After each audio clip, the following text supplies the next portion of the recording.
100 शब्द प्रति minute. Dictation start होगी 3 सेकंड बाद। स्टार्ट।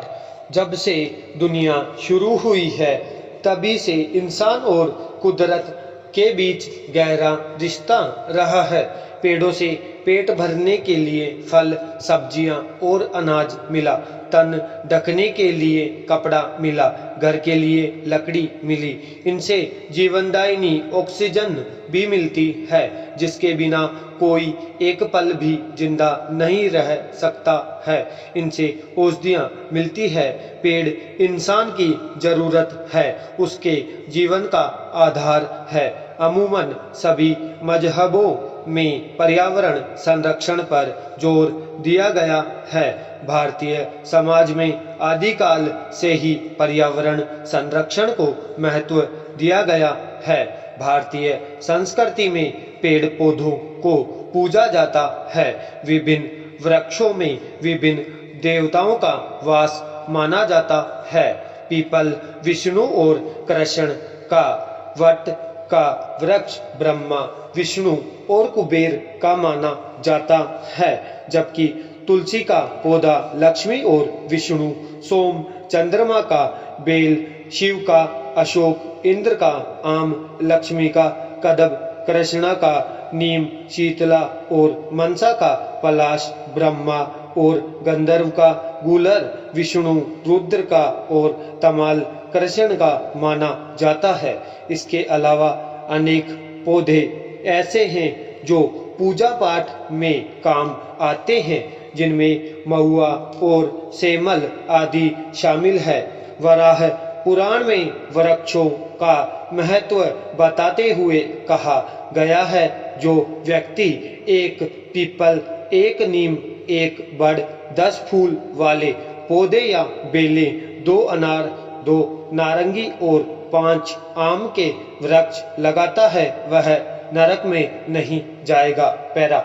यह हैरत और अफसोस की बात है कि जिस देश में समाज में पेड़ पौधों को पूजने की प्रथा रही है, अब उसी देश में, उसी समाज में पेड़ कम हो रहे हैं। बदलते दौर के साथ लोगों का प्रकृति से रिश्ता टूटने लगा। बढ़ती आबादी की जरूरतों को पूरा करने के लिए वृक्षों को काटा जा रहा है।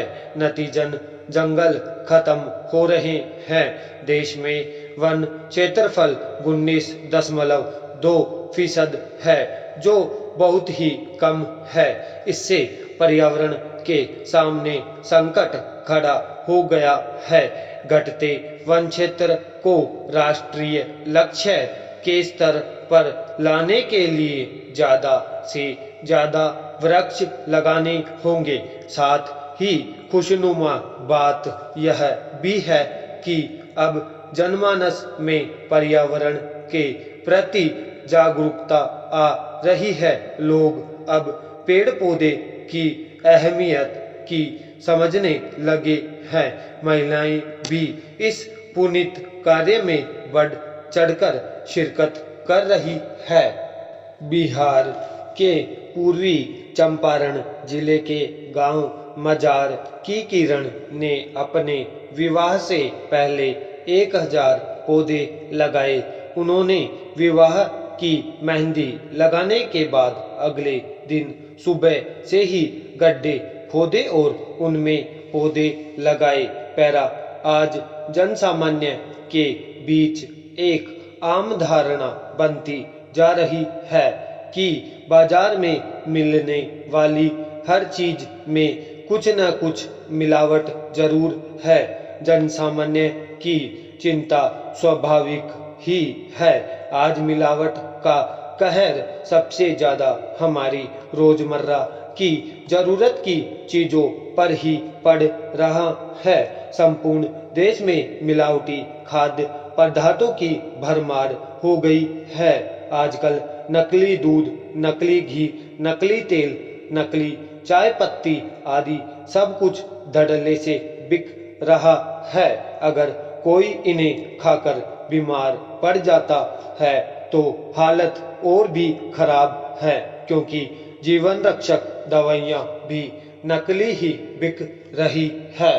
पैरा गरीबी भारत में चारों तरफ फैली हुई स्थिति है। स्वतंत्रता प्राप्ति के बाद से गरीबी का प्रसार चिंता का विषय है। यह 21वीं शताब्दी है और गरीबी आज भी लगातार बढ़ रही गंभीर खतरा है। 135 बिलियन जनसंख्या में से 29.8% से भी अधिक जनसंख्या आज भी गरीबी रेखा से नीचे है। यह ध्यान देने वाली बात है कि पिछले दशकों में गरीबी के स्तर में गिरावट हुई है, लेकिन अमीरों और गरीबों के बीच की रेखा को पूरी तरह से धुंधला करने के प्रयासों का कड़ाई से अनुसरण करने की आवश्यकता है।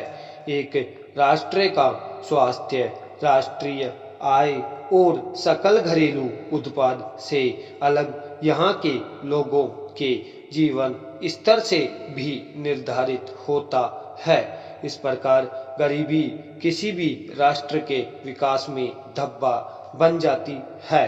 गरीबी को ऐसी स्थिति के रूप में परिभाषित किया जा सकता है जहां एक व्यक्ति जीवन के लिए अति आवश्यक आधारभूत आवश्यकताओं को पूरा करने में असक्षम होता है।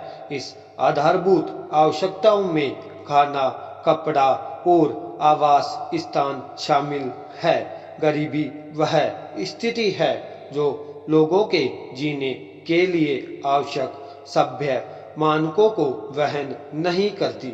गरीबी एक दुष्चक्र है जो आमतौर पर परिवार के सभी सदस्यों को शामिल करती है।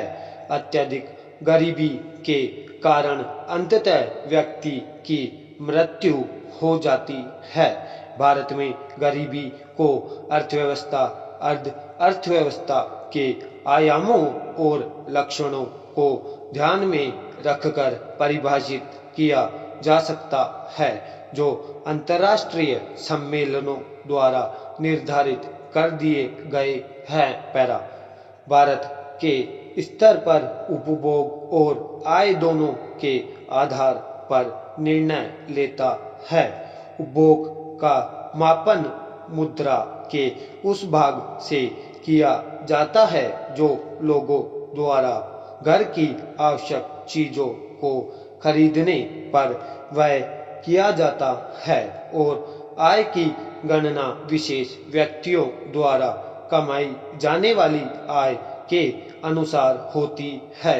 एक अन्य अवधारणा है जिसका यहाँ उल्लेख करना आवश्यक है, वह है गरीबी रेखा की अवधारणा। ये गरीबी रेखा भारत के साथ ही अन्य राष्ट्रों में गरीबी मापने के मानक के रूप में कार्य करती है। गरीबी रेखा आय के न्यूनतम स्तर के अनुमान के रूप में परिभाषित की जा सकती है, जो एक परिवार के जीवन यापन के लिए आवश्यक आधारभूत जरूरतों को पूरा करने के लिए जरूरी होती है।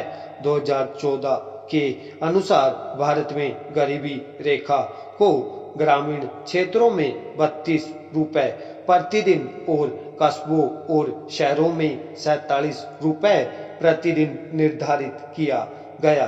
अंतर्राष्ट्रीय अर्थशास्त्री रेंगर नक्शे के अनुसार एक देश इसलिए गरीब है क्योंकि वह गरीब है। विराम। डिक्टेशन समाप्त।